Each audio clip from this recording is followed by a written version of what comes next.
There was no limit to Edward's anger.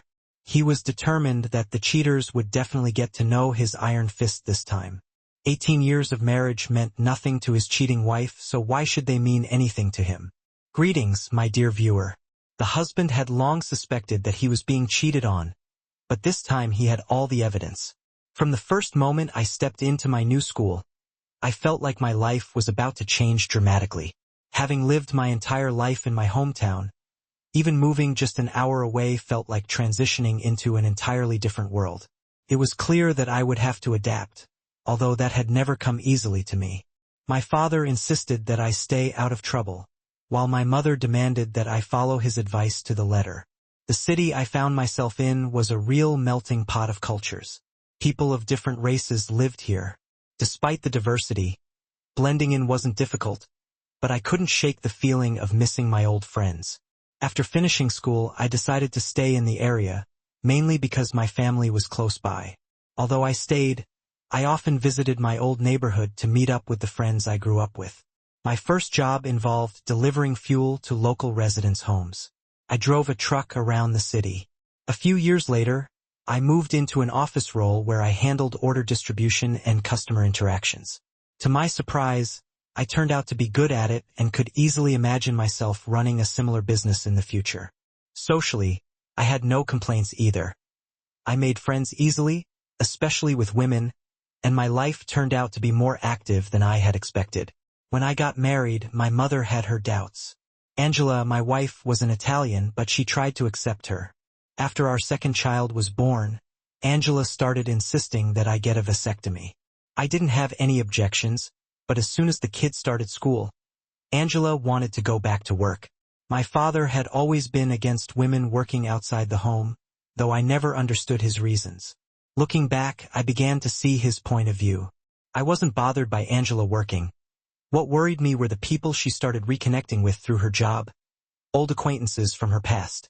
Some I could tolerate, but others I couldn't stand. Angela always loved participating in school events, constantly signing up for clubs and various activities. Meanwhile, I kept my distance from those circles, finding the participants smug and unbearable, feeding off each other's egos. We both had pasts before meeting each other, and although we never discussed them in detail, there was an unspoken agreement to leave the past behind. However, after 18 years of marriage, everything began to fall apart. Angela worked in the claims department of a large insurance company, and I couldn't ignore the late nights and weekend shifts that were becoming more frequent. For months passed, and when they announced a seminar, I could no longer pretend that nothing was happening. Edward, I really don't understand why this has become such a problem, Angela said, trying to sound reasonable. It's just 4 days. I've already arranged for your mother to watch the kids while I'm gone. You'll be home in the evenings, she added, as if that was supposed to resolve everything. You'll manage. I couldn't believe she was even suggesting this. Who's going to this seminar? I asked, watching her reaction. Her face lit up as she started listing names. 6 people from our department, Betty from HR, and Brian. I forced a smile, but inside, I was boiling. How could she not realize that I had known for a long time? For months, I'd been aware of her secret lunches and late meetings with her boss, Brian Moore. They'd known each other since school, and he was part of that same crowd Angela had always gravitated toward, those who participated in every club and event except sports, of course. Do you think I'm a fool, Angela? My voice cut through her attempts to seem innocent. What are you talking about? She asked, pretending not to understand. I've known about you and Brian for a while now, I said coldly. If you think I'm going to let you go away with him for 4 days, you're out of your mind. Edward, you're being ridiculous, she said, her voice laced with frustration. Brian is my boss. There's nothing between us. I would never cheat on you, and you know that. I looked down at the empty beer can in my hand, then stood up and walked to the kitchen, crushing the can. I tossed it toward the trash, missing the mark, but I didn't care. Grabbing a new can, I popped it open, the sound of the escaping gas filling the room. I sat back down, Angela still waiting, staring at me, bracing for what I would say next. You're a great mother to our kids, Angela, and I'll give you that, I said, trying to keep my voice steady. That's the only reason I haven't thrown you out yet. I talked to my mom and she told me to hold on to give you a chance to come to your senses, for the kids' sake. If I ever decide to leave you, I know very well that the court will give you custody of the children. That's something I can't allow. So, did you really tell your mother that I'm cheating on you? I asked. No, not exactly. It wasn't me. A woman from church mentioned something, and when my mom asked me about it, I didn't even deny it. This can't be happening. I don't believe you're saying this. What's going on? I took a long sip of my beer and smirked. You know where Brian lives, don't you? You know the place, well, just minutes from your office, about 2 blocks away. You and your boss stop by there several times a week, on average 3 times. You spend a few hours there. What exactly are you doing? And while we're at it, would you like to explain why you're working so much overtime? Her eyes filled with tears, and her lips trembled. As long as you don't publicly disgrace me or my family, I won't take any action. But if you do, consider this your warning. You can stay or leave, but I will do everything to make sure you never take my sons from me. She suddenly stood up, trembling all over. Damn you, Edward. I hate you. You're a disgusting person. With that, she ran out of the room, sobbing uncontrollably. It was the first time she had cursed at me. Her true nature had finally come out. We had 2 sons, Donald and Christopher. They shared a bunk bed in one room. The 3rd bedroom had become a storage space where I had been sleeping since that night. Our house was rented. We had saved over $100,000 to buy our dream home, but what once was my dream had turned into a nightmare. The subject of the seminar never came up again. Angela stopped staying late at work and began taking lunches from home. But the atmosphere between us wasn't just cold. It was freezing. My mother no longer brought new gossip from the church, and it seemed like everything had settled down. But I couldn't shake the feeling of unease. There was no affection left between us, and I wasn't going to endure it for long. Against my better judgment, I agreed to go to Angela's company Christmas party. I didn't want her to go alone and decided I could survive the evening by staying in the background. What seemed like a good plan was full of flaws. The company had rented a hall with a dance floor, buffet, and free bars. I thought I could get through the night by sipping on a couple of beers. When we arrived, the only seats left were near the management tables. Everyone avoided the first hour went smoothly. I noticed Brian on the other side of the room, chatting with friends. A few of Angela's colleagues asked her to dance, but Brian kept his distance. It didn't bother me that she danced with others. Dancing wasn't my thing. I was halfway through my 3rd beer when I noticed Angela and Brian exchanging looks. It wasn't overt, but subtle gestures, nods, and tilts of the head. But something was definitely going on. I pretended not to care but kept a close eye. Then my wife said she was going to the bathroom. Looking around, I realized Brian had disappeared too. Couldn't believe it. After all the conversations we had at home, she had the audacity to try and meet him here, right in front of me. She could meet him at work anytime without the risk of getting caught. So why now? The only reason to do it here was to humiliate me in front of everyone. If she met with him during the party, it would be a clear signal to everyone in the room that I was a fool. Brian's friends, who were gathered by the bar with smug expressions, confirmed my worst fears. When Angela disappeared down the hallway, she glanced over her shoulder to make sure I hadn't moved, and then she vanished from sight. I calmly headed toward the main table, pretending I was going to the bathroom. I leaned over to apologize to the hosts, drawing their attention, while Brian's friends, who had been smirking earlier, suddenly looked worried. Their confidence faltered when they realized they no longer knew how to help their friend. I decided to check the women's restroom first, hoping that someone might be inside, but it was completely empty. However, everything changed in the men's room.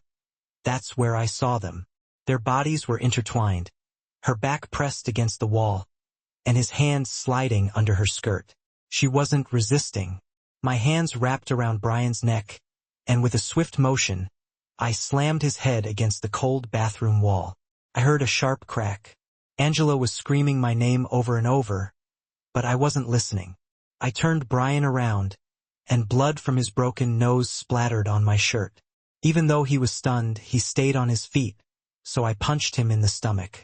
Angela clung to my jacket, desperately trying to pull me away, but it was useless. When I left the bathroom, there was a tense silence in the hallway. I dragged him by his tie, ignoring his frantic attempts to breathe, as I pulled him across the floor. The band had stopped playing, and all eyes in the hall were on us. I let go of Brian, dropping him to the floor, and scanned the crowd to see if anyone would intervene. No one dared. "Sorry for ruining your fabulous party," I said with a smirk. "I'm leaving now, but feel free to enjoy the company of my wife. Just make sure to send her home when you're done with her." Brian tried to get on his hands and knees, his face covered in blood. Angela stood frozen in the doorway, her expression unreadable. Whether she was more horrified by the beating I gave her lover or by my words to her colleagues was unclear, but it didn't matter. Before leaving, I glanced at the mistletoe hanging over Brian's head and couldn't resist. I kicked him hard between the legs, making sure the pain would last a while. He collapsed face first onto the floor. Again, it must have hurt. The silence was absolute. No one dared to utter a word. As I sat in the car, I called my mother. I asked her to come over and pick up the boys. I needed to leave for a few days, and it was impossible to leave the kids with their mother. She wasn't capable of taking care of them. As soon as I drove off, plans started to form in my mind. Although I didn't yet know where I would end up, my boss didn't mind when I asked for a week's vacation. When I got home, my parents were already there. I paid the babysitter and helped pack the kids. I threw a few things into a bag, socks, underwear, and some clothes before leaving. I grabbed the box of money hidden in the rafters in the basement. With the low interest rates in banks, I decided to keep my savings closer. Maybe it was reckless, keeping $100,000 in the house, but I picked up the habit from my mother, who hid money all around the house. I was turning off the lights when the taxi arrived, and Angela got out. She entered the house without a word, sat on the couch, her face showing worry, not anger. "I had only one rule," I said, leaning against the door frame. "Don't embarrass me and our family in public." "But you couldn't help yourself, could you?" She started crying, but I wasn't about to watch that. I left around 10, heading straight for the highway. What a night. At least the party was over for me. I needed to visit an old friend, Nancy. She owned a small cafe in our neighborhood where we grew up. It wasn't a trendy place, more like a local diner that tourists didn't know about. Nancy made most of her money through not entirely legal means, which we either ignored or silently supported. She lived upstairs and conducted her real business in the back room. Walking into her cafe, I felt like I was stepping back in time. After I explained my situation, she agreed to help. "Edward, this is going to cost you $110,000, she said, looking me straight in the eye. "Do you have that kind of money, or do you need a loan?" "I have it," I replied calmly. "How do you want to handle this?" Her voice became businesslike, rough and quick. "Let's keep it clean," I said. The deal was made without unnecessary hassle or details. The plan was simple. I needed to leave for a few days, but nothing had been officially scheduled yet. "Got something planned?" he asked. "No," I replied. "I thought about maybe going to Las Vegas." "How about 6 days and 7 nights?" Nancy suggested. I raised an eyebrow, puzzled. "What are you talking about, Nancy?" I asked. "I have free tickets. It's exactly what you need," she said. It sounded tempting. "Sure, that works for me," I answered. "Are you going alone, Edward?" he asked persistently. "Yes, it's all kind of last minute," I admitted, explaining that I hadn't had time to invite anyone to join. Nancy didn't think I should go alone. "You need someone to confirm that you were actually there," he insisted, before picking up the phone and dialing a number that he clearly knew by heart. "Barbara, it's Nancy. Pack your things and come over," she said, pausing before adding, No, it's nothing like that. You're going on a trip." She smirked as she hung up the phone. "Remember Barbara, Edward Williams' eldest daughter?" she asked. "Yes, I remember." I nodded. "Chubby girl with those deep brown eyes." I could picture her always giggling. How old is she now? I asked, watching as Nancy smiled, recalling the memory. She's 27, Edward, and she's definitely not chubby anymore, she answered with a smile. Then it hit me. Barbara would be my travel companion. It felt a bit strange considering she was Nancy's niece, but this whole scheme was his idea. Edward, do you have a credit card? She asked. I've got two, I replied. Was planning to cancel them next week. Don't, Nancy said. You'll need them. Use them for food, room service, maybe even pull out some cash at the casino, just don't overdo it. You need to leave a trail of your stay. Spread the expenses out so it doesn't look like you left early. It'll cost you a couple of $1,000, but that's a small price for peace of mind. Nancy clearly had everything thought out, and it made sense. I was still processing everything when Barbara walked in. Edward, I haven't seen you in so long since you moved out of town. You're looking great, she greeted me warmly. Now I understood why Nancy had been so pleased earlier. Barbara had blossomed into a beautiful young woman. Her dark eyes were striking, and the baby fat had melted away, leaving curves in all the right places. I jumped up awkwardly, knocking over a chair in the process. Edward could use some company for a few days, Nancy remarked. Barbara's expression shifted slightly. You're still married, right? She asked, turning to me. Before I could answer, Nancy interrupted. His marriage is over, Barbara. What Edward needs right now is a friend, not a wife. I remembered how fond you were of him when you were growing up, so I thought you'd be the perfect choice. I'm not going to break up someone's family. Nancy, she replied firmly. It's not fair to put me in that position. Besides, I'm not one of your girls. Why not send one of them? I'm not asking you to sleep with him, Nancy assured her. Just support him. Help him relax. Clear his head. Barbara glanced between us, clearly weighing the offer. A slight smile touched her lips. All right, Edward, she said softly. I'll go with you, but you owe me a box of chocolates. With that, the tension eased a little, and we all smiled, lightening the mood somewhat. Give me an hour to get ready. Nancy, please keep an eye on him, no drinks. I don't want to drive with him drunk, Barbara said, casting a glance at me. There was something sly in her eyes, as if she were sending me a secret message as she left to get ready. While Barbara was occupied, Nancy and I quietly discussed everything we had talked about earlier. The person we hired was happy to take the money, confidently assuring me that the results would meet my expectations. The trip went smoothly, though I realized I would soon need to talk to Barbara about the issues with Angela. Her reaction was simple. She softly said, "Poor kids," full of sympathy. When we arrived at the hotel, Barbara noticed the two beds and frowned slightly. Although she didn't see the smile I tried to hide, I had no doubt that, by the end of the week, one of those beds would remain unused. Patience always pays off. We played some games, nothing too serious of course, and we attended all the shows the city had to offer.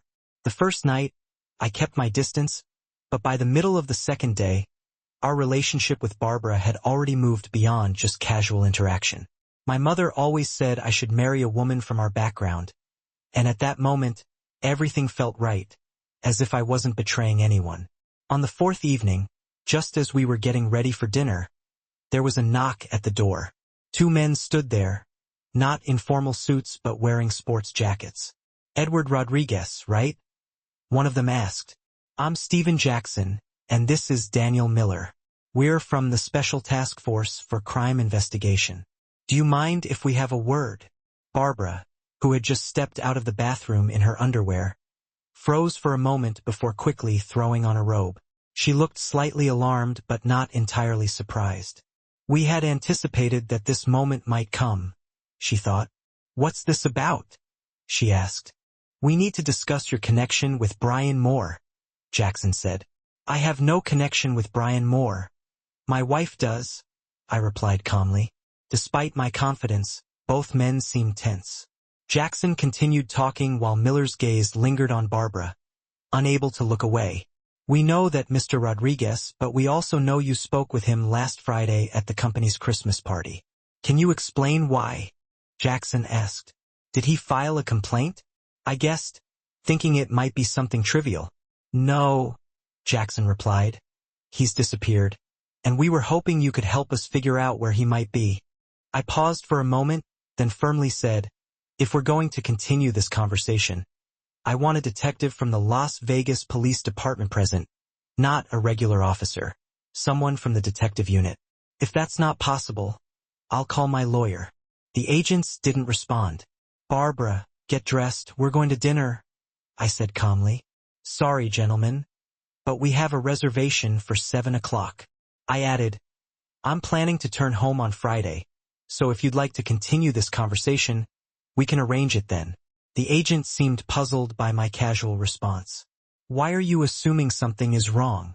Maybe he just decided to take some time off, I suggested. He was last seen getting into a cab outside the local hospital early Sunday morning, and no one has heard from him since, Jackson explained. By then, Barbara was dressed, and I was fastening my jacket. Well, I've been here since Friday, and the hotel staff can confirm that.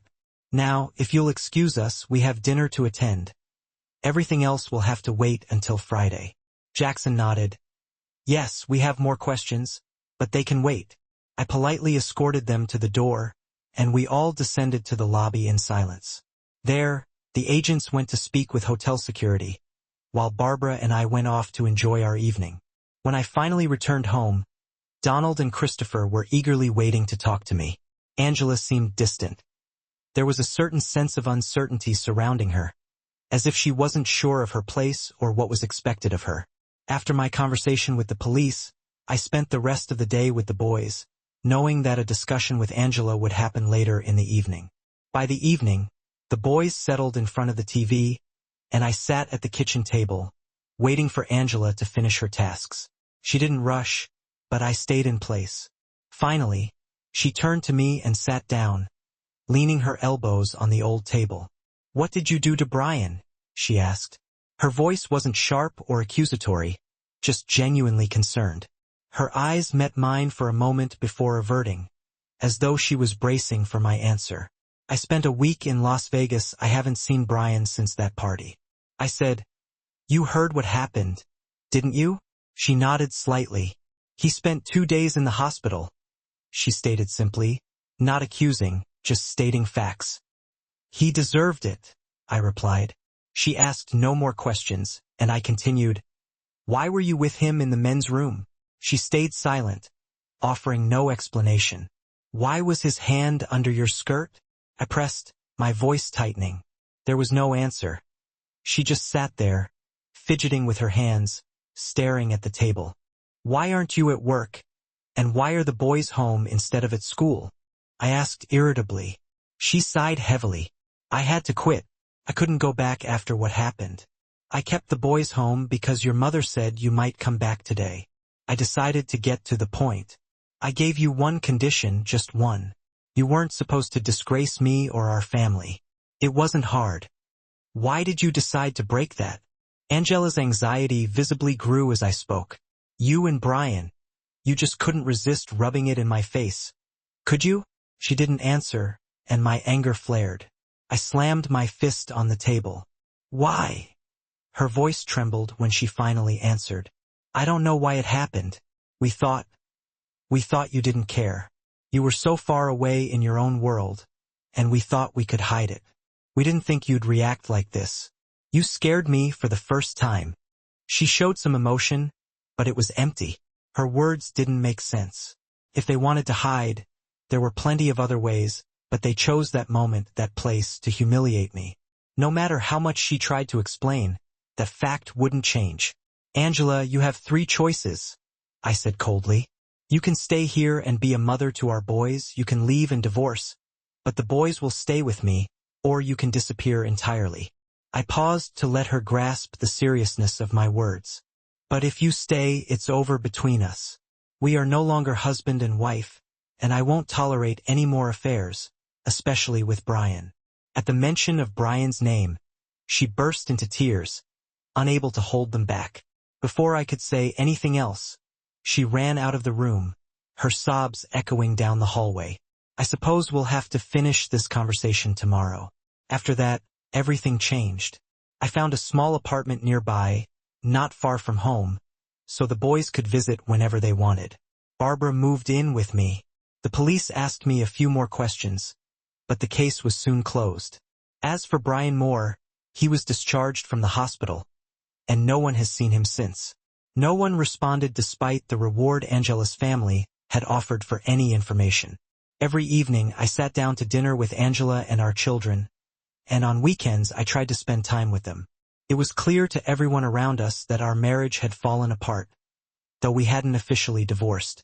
Angela spent a lot of time with her parents and sister, and I wasn't bothered by it at all.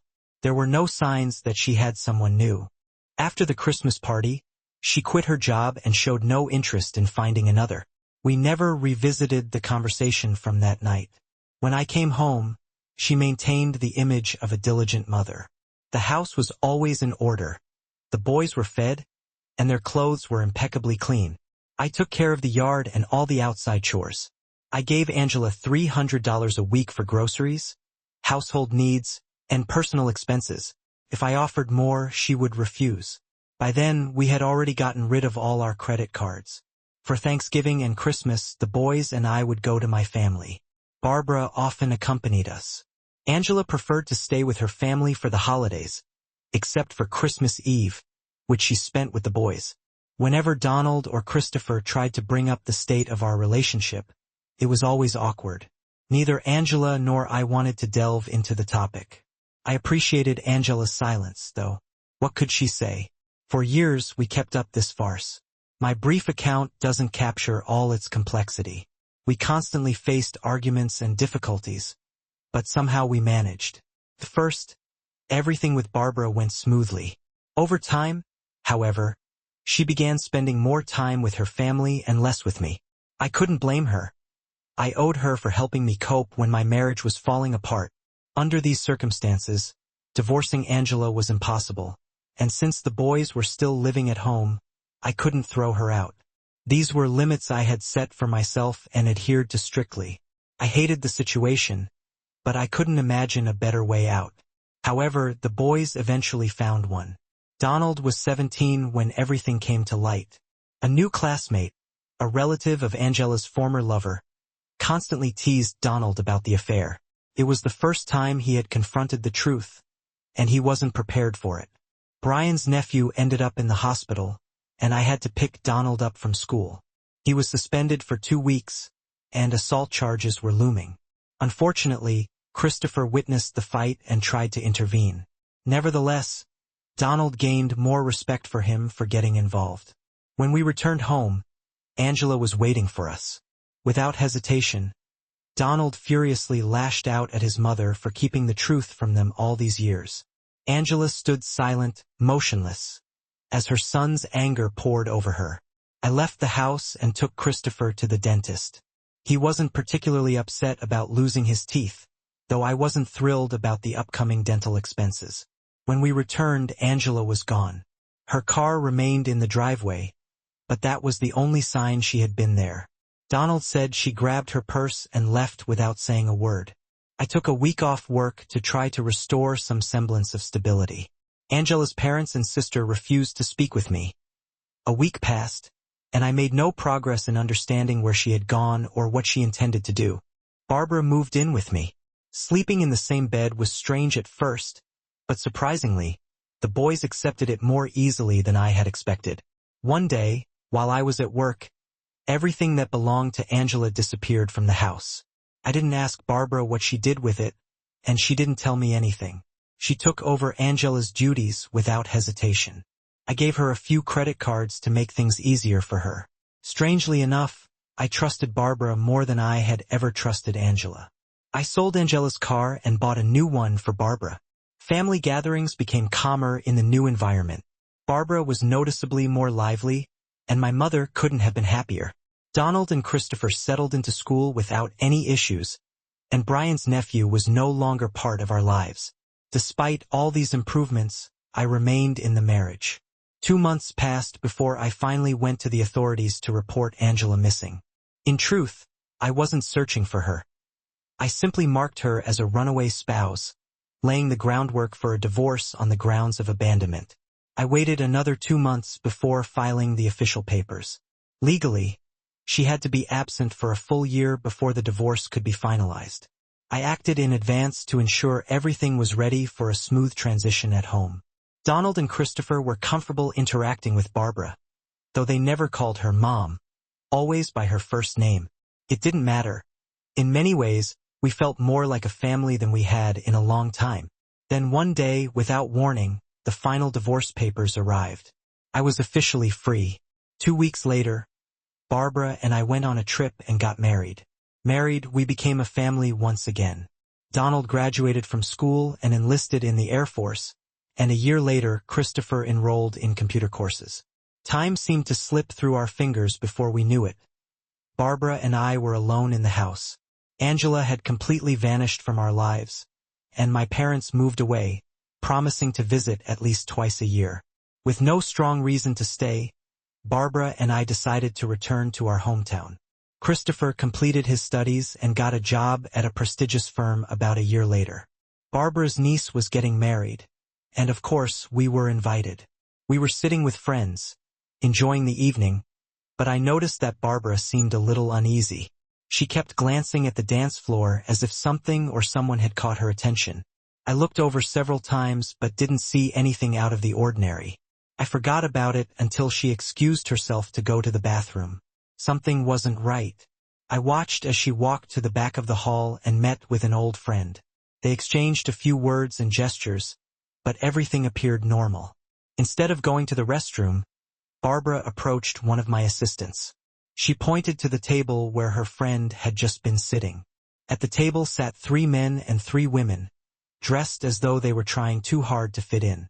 The women were overly dressed, their movements sluggish. Barb returned to our table with a calm but serious expression on her face. "Edward, we have a small problem," she said. "I knew something was wrong by the way you were walking. Care to explain?" I replied, "Whatever happens, stay calm.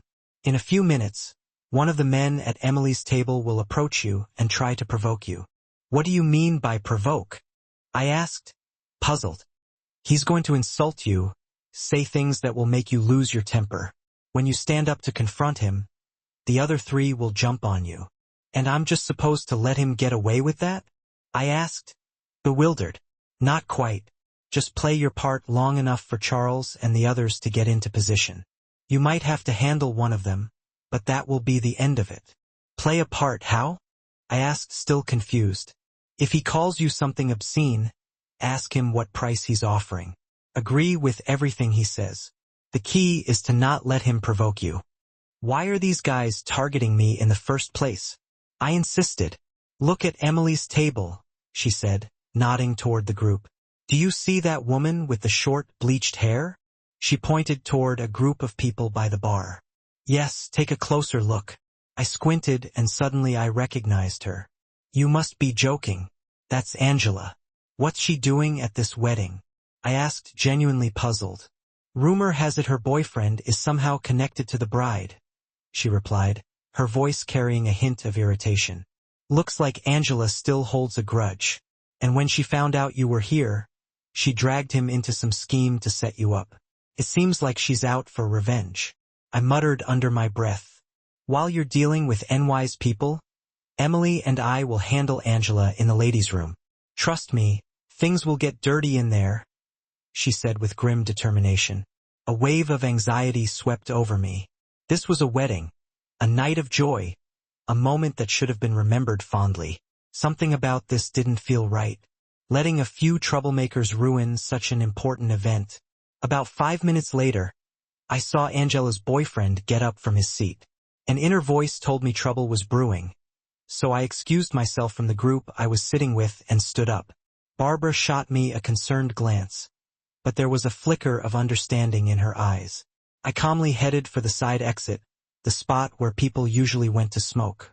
The guy nodded, signaling his 2 companions to follow him. Little did they know, 3 men were already sneaking up behind them, baseball bats in hand, hidden behind the bar. Earlier, a small group of smokers stood outside, chatting among themselves.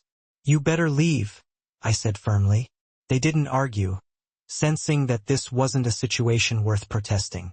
Once they left, I took a few steps away from the door, stopped, and waited. The men walked out with smug smiles on their faces, but their grins quickly vanished when the door slammed shut behind them. In mere seconds, their arrogance disappeared as they came face to face with the three men holding bats and the bride's father. Everything happened in less than 30 seconds. I didn't need to do anything. When it was all over, I turned to the bride's father. "Apologies for this mess that could have ruined your family's night," I said, feeling like a character in a mafia movie. He shook my hand, gratitude in his eyes. "Thank you for taking care of this outside," he said before turning back to rejoin his daughter. Some of the people stayed behind to clean up the aftermath, but I knew it was time for me to leave. As I looked around for Barbara, I noticed Angela's table was empty. My son Christopher must have sensed something was up because he found me at the bar, sipping a cold beer. "Dad, what's going on?" he asked, raising an eyebrow. I hesitated for a moment but eventually told him the truth. "Your mother's here with her new boyfriend," I said quietly. "That's all you need to know." Christopher smirked, shook his head, and ordered himself a drink. We spent the next hour avoiding any talk of the drama, sticking to lighter topics instead. Soon, Barbara showed up, looking a bit worn out. "Where have you been?" I asked. She smirked, a mischievous glint in her eyes. "Emily and I took your ex to the hospital. She wasn't feeling too well." Christopher and I couldn't help but laugh at the absurdity of the situation. "Edward, can we go home now?" Barbara asked, weary. Despite all the chaos of the evening, there was something oddly satisfying about how it all unfolded. "Angela, no one's seen her since.